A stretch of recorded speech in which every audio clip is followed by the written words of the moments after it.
તો બનાસકાંઠાના ડીસામાં ઢુવા રોડ પર આવેલી ગેરકાયદે ફટાકડાના ગોડાઉનમાં બ્લાસ્ટ થયો, જે બાદ ભીષણ આગ ફાટી નીકળતા 21 મજૂરના મોતથી હાહાકાર મચી ગયો, જ્યારે 5 લોકો ઇજાગ્રસ્ત થતા સારવાર હેઠળ ખસેડવામાં આવ્યા છે, જેમાંથી 19 મૃતદેહોની ઓળખ વિધિ થઈ છે, જ્યારે 2 લોકોના ડીએનએ ટેસ્ટ લેવામાં આવશે। 21 મૃતકોમાં 20 મધ્યપ્રદેશના અને 1 વ્યક્તિ ભાભરનો રહેવાસી હતો। આ દુર્ઘટનાને લઈને તમામ પોલીસ કાફલો અને મંત્રી પણ ઘટના સ્થળે દોડી આવ્યા હતા।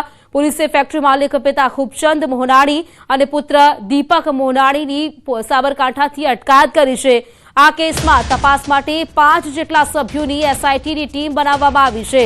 મૃતક મજૂરો મધ્યપ્રદેશના દેવાંગ જિલ્લાના હડિયા અને સિંગલપુર ગામના હોવાનું સામે આવ્યું છે। મહત્વનું છે કે 2021માં ફટાકડાના ગોડાઉનનું લાયસન્સ અપાયું હતું।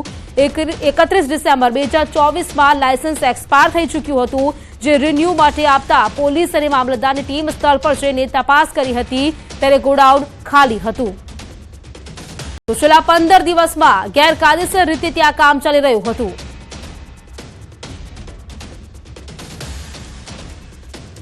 વધુ જાણકારી મેળવીશું સંવાદદાતા કિશોર પાસેથી। કિશોર, વાત કરીએ 20 જેટલા જે મૃતકો છે તેમના મૃતદેહો મધ્યપ્રદેશ તરફ લઈ જવામાં આવશે। હાલ જે લેટેસ્ટ અપડેટ છે તે શું મળી રહી છે?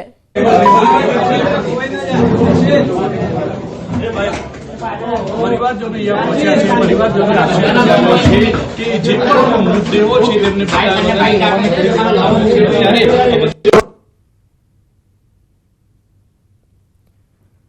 તો પરિવારજનો ન્યાયની માંગ કરતા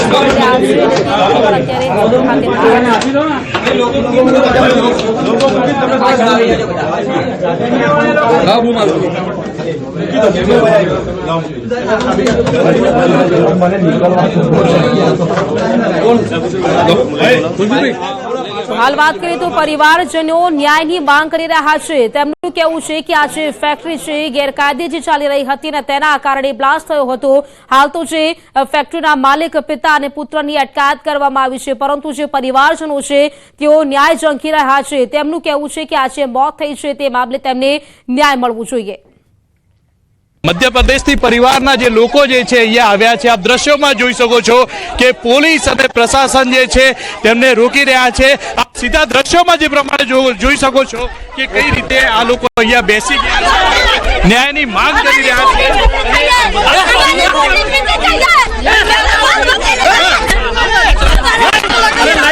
લઈ જઈએ ચલો हमारी वोट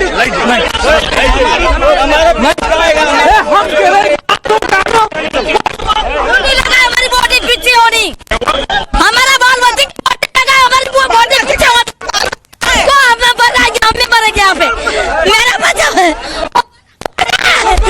मेरा बच्चा हमारा बच्चा कोई भी नहीं बच्चा सर, कोई भी नहीं बच्चा हमारे। ત્યાંના મંત્રીશ્રી પણ મોડી રાત્રે પહોંચી ગયા હતા। નિવેશ અને હરદા ડિસ્ટ્રિક્ટની કલેક્ટર ઓફિસની ટીમ મેજિસ્ટ્રેટ અને પોલીસ સાથે પણ અહીંયા આગળ પહોંચી ગઈ હતી અને જે મૃતકોના જે પરિવારવાળા છે કે જે ઇજાગ્રસ્ત હતા તેમના દ્વારા તમામે તમામ જે બોડી છે એ આઈડેન્ટિફાઈ કરવામાં આવી હતી, નામ સાથે આઈડેન્ટિફાઈ કરવામાં આવી હતી।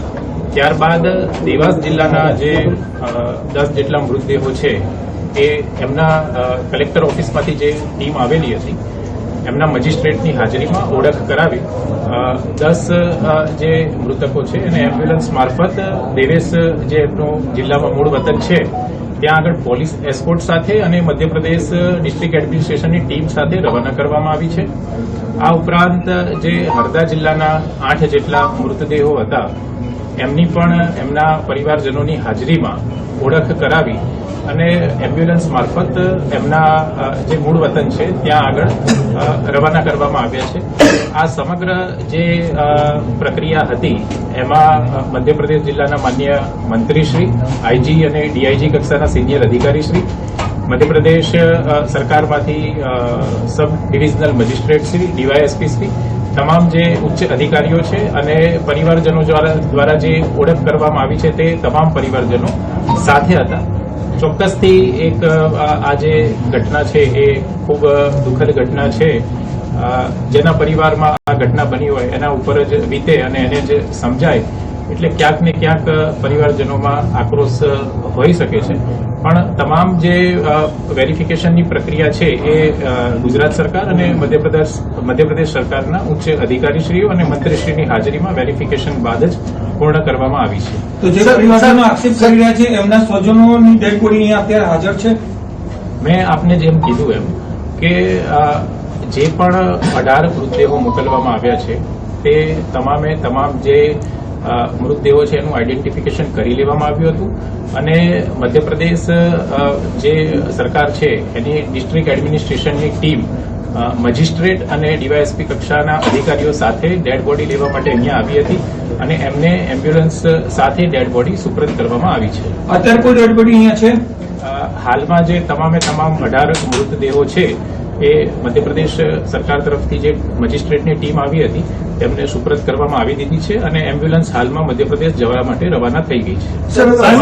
પરિવારજનો છે એ એમ કે છે કે 4 અમારા સભ્ય જે વરસાદ હતી એમની ડેથ થઈ ગઈ છે, તો એમની ડેડ બોડીનું શું હવે?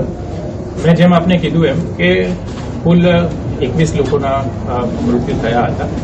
તેમાંથી 18 મધ્યપ્રદેશના હતા અને એક આપણે અહીંયા ગુજરાતના સ્થાનિક ભાઈ હતા એમનું મૃત્યુ થયું હતું અને 2 જે પરિવારજનો છે એમનો જે ડેડ બોડી છે એ અત્યારે એટલી બધી બોમ્બ જે બ્લાસ્ટ થયો ફટાકડાનો એના લીધે ઓળખી શકાય એવી પરિસ્થિતિમાં નથી. પરિણામે બંને જે મૃતદેહો છે એના ડીએનએ સેમ્પલ કલેક્ટ કરવામાં આવ્યા છે.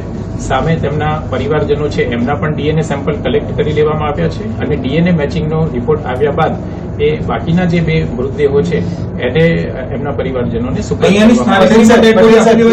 સ્થાનિક વ્યક્તિ છે હાજી એ ગઈકાલે સાંજે જ આપી દેવામાં આવ્યું. પટેલ સાહેબ, જે ઘટના બની ગઈકાલે, કેટલા મજૂરો ત્યાં કામ કરતા હતા, કેટલા લોકો ઘટના સ્થળ પર હાજર હતા, કેટલા લોકો ઇન્જર્ડ થયા, એની જે એકચ્યુઅલ